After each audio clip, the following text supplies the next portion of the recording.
a tranquilidade, a serenidade, a sobriedade, a certeza. Eu sou de Cristo. Isso me cobre de tudo. E é fascinante para mim atravessar o espaço-tempo, a história, a civilização humana, vivendo o presente, rasgando o futuro, sabendo que eu sou de Cristo. Eu sou de Cristo.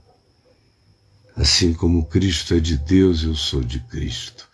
Se Cristo é de Deus, eu sou de Cristo, tanto quanto Cristo é de Deus. Que coisa maravilhosa. No mesmo nível em que Cristo é de Deus, eu sou de Cristo. No mesmo nível em que tudo é dele, tudo é meu, porque eu sou dele e estou nele. Olha só o recurso, para a gente não andar com medo dia nenhum da nossa vida, para a gente não se mediocrizar em nenhum momento da existência, para a gente não se amedrontar de nada. Aí ele prossegue, olha só, e diz, assim pois, esse pois evoca esse contexto todo, por causa disso tudo, importa é que os homens nos considerem, a sociedade, a percepção humana nos considere, nos respeite como ministros de Cristo.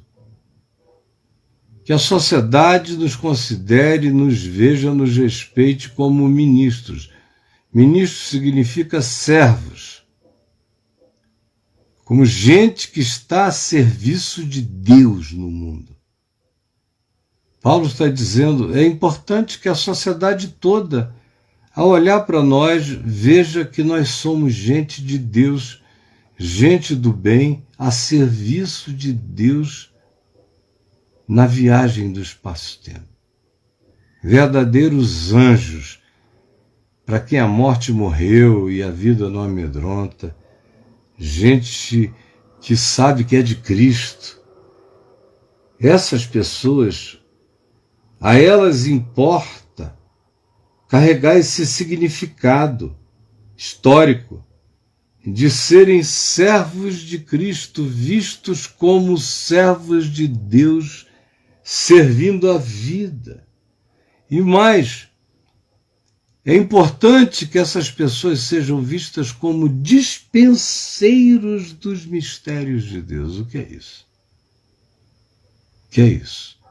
De um lado, importa que os homens olhem para mim e digam, ali tem um cara do bem.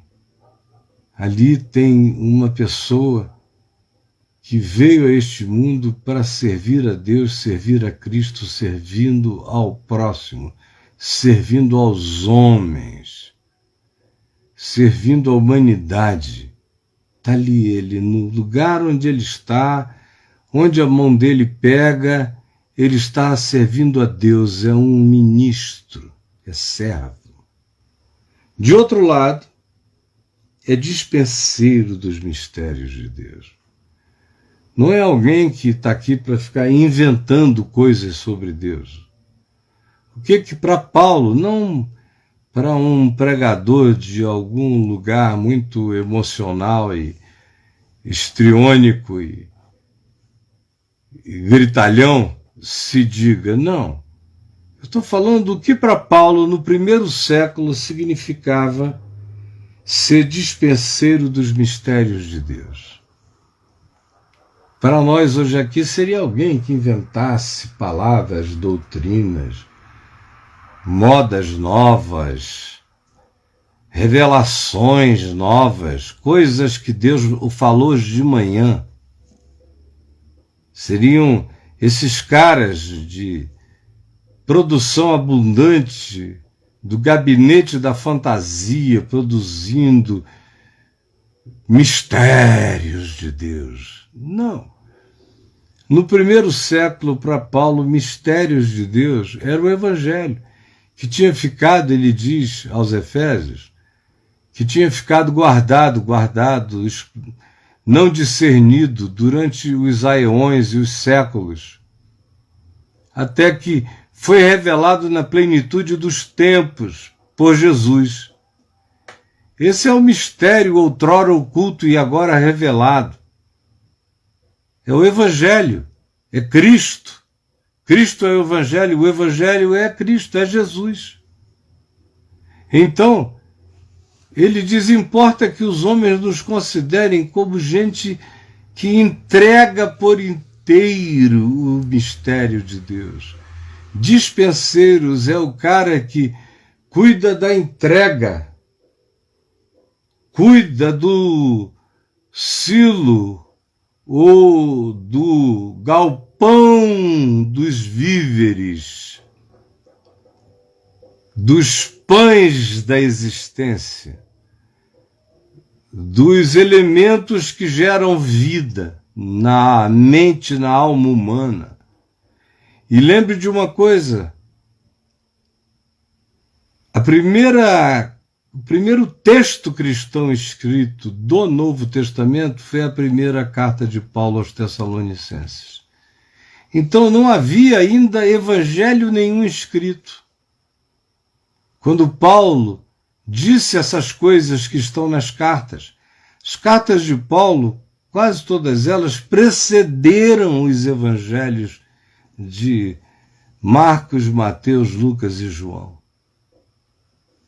Então ele não estava podendo dizer, como diz o Evangelho de Marcos, ou nenhum dos evangelhos. Para ser um bom dispenseiro dos mistérios de Deus, o cara tinha que guardar na mente, na memória e no coração o Evangelho todo sem falsificação. Tanto da narrativa do que aconteceu, da história, tanto quanto do significado de cada coisa que Jesus disse, tanto quanto daquilo que foi palavra e profecia de Jesus acerca do que viria, tanto quanto tinha a ver com o sentido do que Jesus ensinou sobre a sua cruz e a sua ressurreição. Era isso que um bom dispenseiro tinha que saber. Ele tinha que saber dizer como Jesus mandou viver.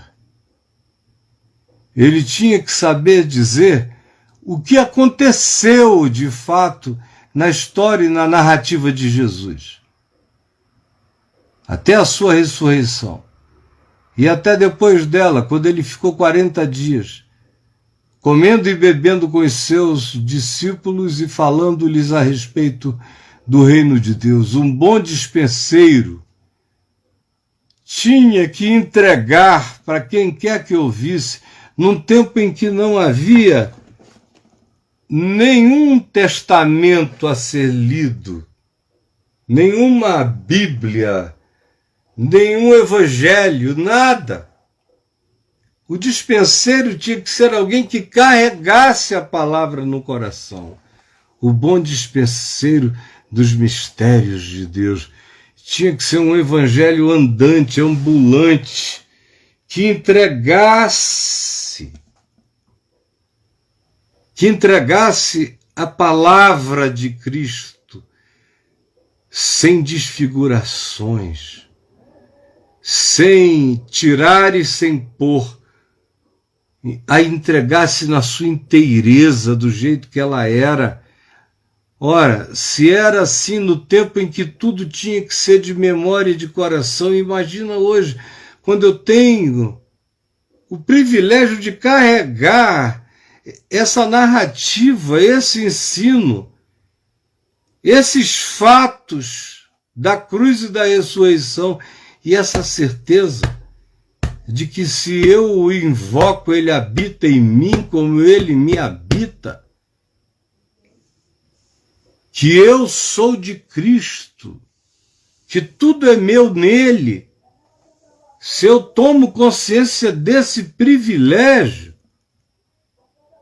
E se eu, de fato, carrego isso em mim com integridade e compartilho isso com todos os homens, é necessário que, portanto, eu seja considerado como alguém que não entrega falsificações do Evangelho. É necessário que eu, Caio, seja considerado por todos os que me ouvem como um verdadeiro entregador do Evangelho, dispenseiro dos mistérios de Deus, da sabedoria de Deus, sem falsificação de Jesus.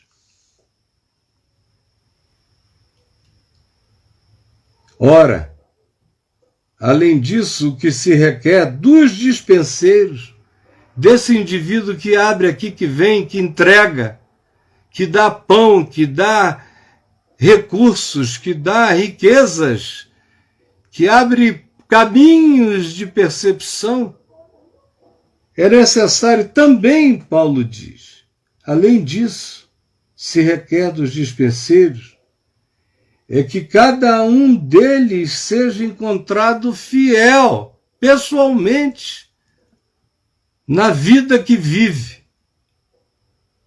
Seja encontrado fiel. Se não destrói tudo, se o dispenseiro, além de ter que entregar com integridade e inteireza o que lhe foi dado para distribuir, além de necessariamente ter que ser considerado um servo do bem de Deus e de Cristo, se requer que ele seja fiel, que ele carregue caráter, que ele tenha compromisso, que ele tenha raiz, que seja profundo. E fiel também se vincula à fé, porque aonde há fidelidade à fé, e aonde há a verdadeira fé, segundo o Evangelho, aí há fidelidade. De modo que, tanto mais quanto haja a fé de raiz, tanto mais há fidelidade, tanto mais quanto haja fidelidade consciente, mais existe fé comprometida. É necessário. Isto é necessário. É necessário. Todavia, a mim, pouco se me dá de ser julgado por vocês ou por qualquer tribunal humano, nem eu tampouco fico me julgando a mim mesmo. Eu sou de Cristo, eu estou em Cristo, porque de nada, todavia, me argui a consciência, eu estou em paz, de nada. Não estou carregando o peso de nenhuma natureza. Contudo, nem por isso eu me dou por justificado segundo a minha própria justiça. Eu só me dou por justificado na fé. Na fé. Pela graça de Deus, por causa dessa indescritível e absurda graça de Deus que me cobre. Eu sou justificado, eu não me dou por justificado por mim mesmo, jamais me daria, seria loucura. Não me dou por justificado, pois eu sei que quem me julga é aquele que penetra nos escaninhos do coração da gente, daquilo que a gente não conhece em nós mesmos. Você entendeu? Meu Deus, eu sou um ignorante de mim mesmo, eu sei a ponta do meu iceberg um pouco mais, mas a eternidade me habita, você já imaginou? A eternidade me habita. Eu nunca penetrei. Por isso eu oro o Salmo 139, que diz: Senhor, tu me sondas e me conheces, tu sabes quando eu me assento, quando me levanto. De longe penetras os meus pensamentos e conheces todos os meus caminhos. Ainda a palavra não me chegou à boca e tu, Senhor, já a conheces toda. Tu me cercas por de trás e por diante sobre mim, pões a tua mão. Tal conhecimento é elevado demais para mim, é profundo demais para mim, é sobremodo elevado.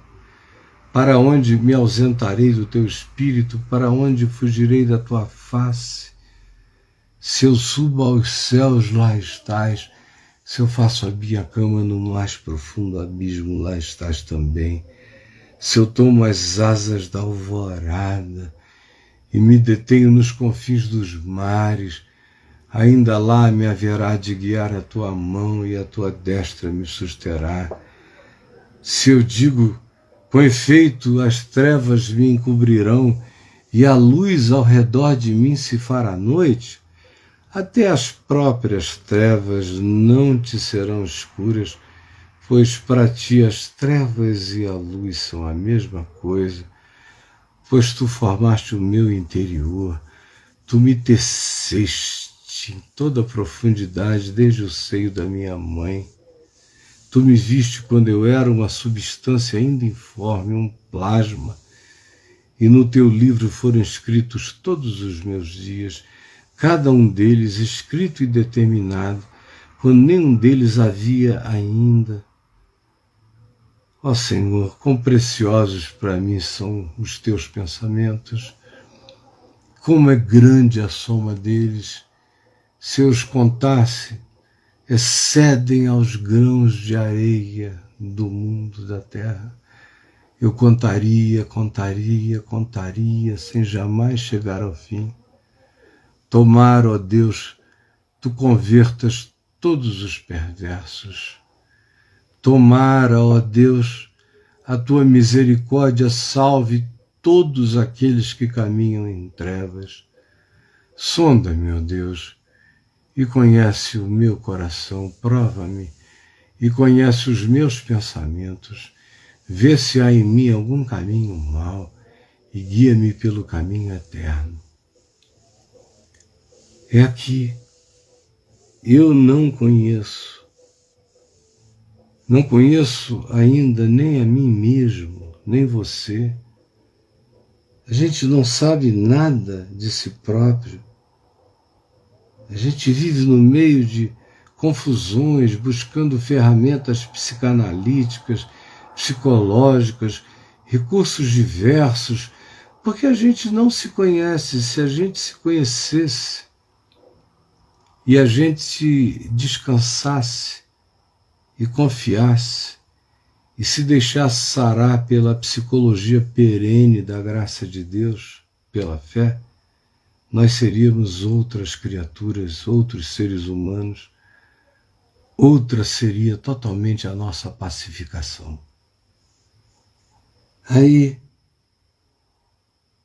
ele diz, nem eu tampouco julgo a mim mesmo, eu estou para além disso em Cristo. Nada me argui a consciência. Portanto, nada julgueis antes do tempo. Isso é lindo. Vocês não vão saber, vocês não sabem nem de vocês mesmos. Por que vocês não adiam os juízos finais de vocês? Por que vocês não param de perseguir certas pessoas com o juízo final? Ou por que vocês não param de perseguir a si mesmos em estado de arguição e de sentença culposa o dia inteiro, de neurose exacerbada e constante, crônica e crescente no ser? Por quê? Por quê? Por que vocês não param de julgar? Não julgueis nada antes do tempo. Aí ele diz, quando é o tempo, até que venha o Senhor. Para ele está de modo imediato pensando na volta de Cristo, na parousia. Mas além de que ele está falando de modo imediato na parousia, ele também sabia que o Senhor vem muitas vezes, que o próprio Senhor veio para ele quando ele não estava esperando. Ele próprio sabia que o Senhor tem liberdade de vir quando queira, vir sem ser com todo o olho vendo, vir e se manifestar como bem entenda. Ele é livre.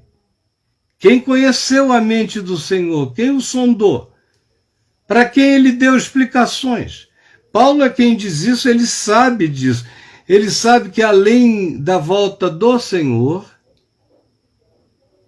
além da nossa volta para o Senhor, ele sabe que o Senhor aparece na nossa vida quando ele quer.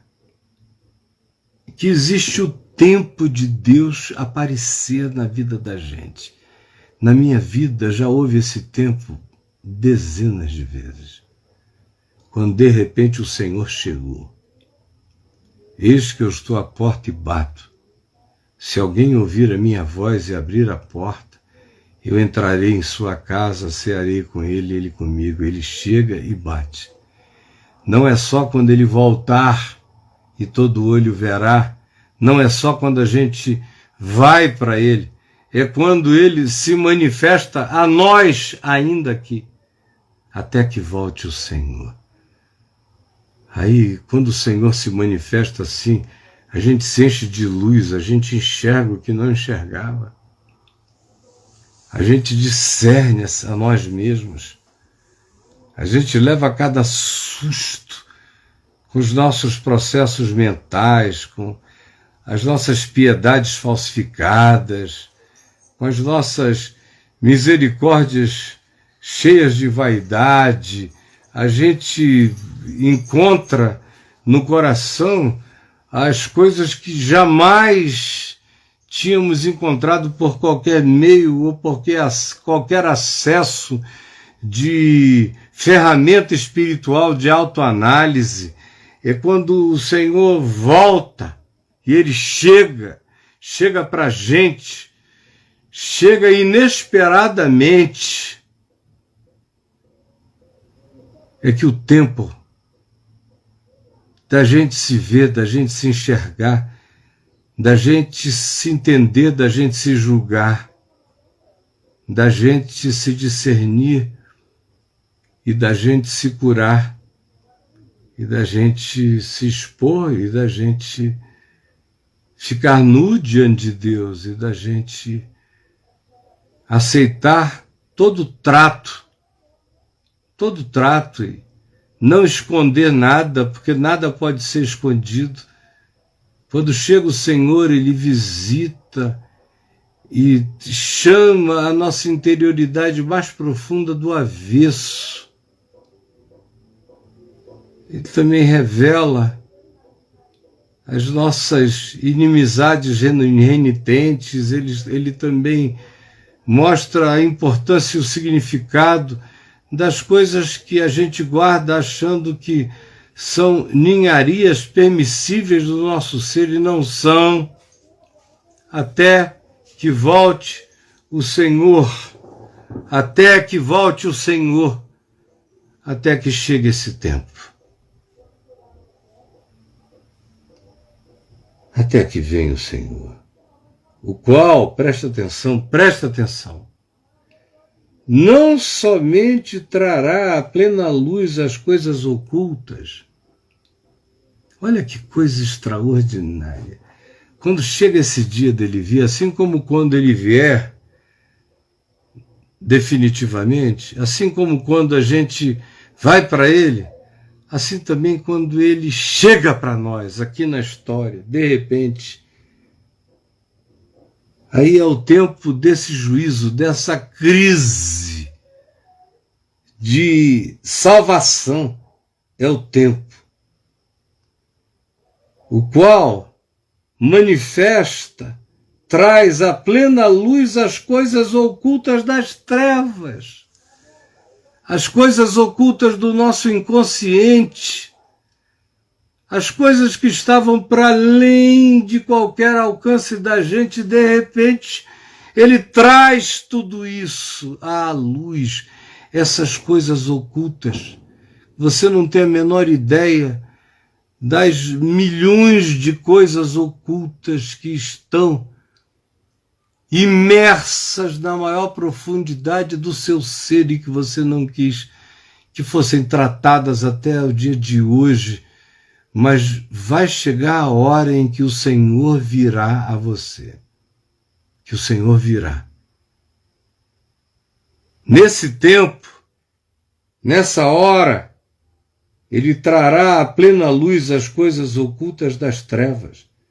E não somente isso, mas também manifestará os desígnios dos corações, aquelas coisas que estavam guardadas no coração de pessoas que a gente não imaginava que fossem dele e são. Que o levassem no coração e o levavam.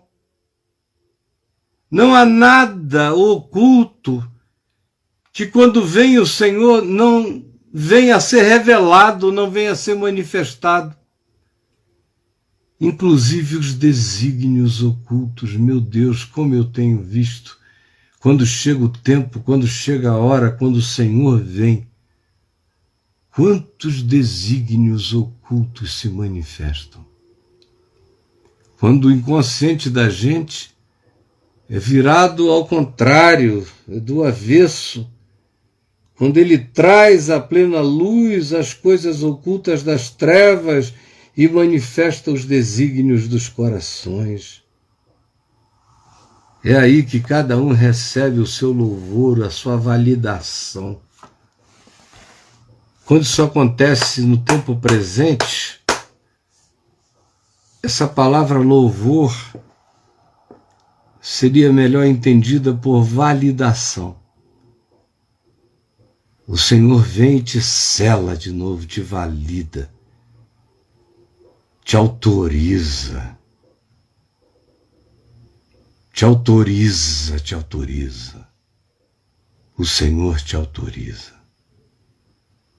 Eu já falei mais do que tinha me proposto a dizer. Eu quero conversar com João Boca. Quero apenas agora que você curve o seu coração diante de Deus. Senhor Jesus, que essa tua palavra tenha sido compreendida e que o poder transformador e revelador dela se manifeste e que tu rasgue os segredos, os véus dos corações. É o que eu te peço, em nome de Jesus. Amém e amém.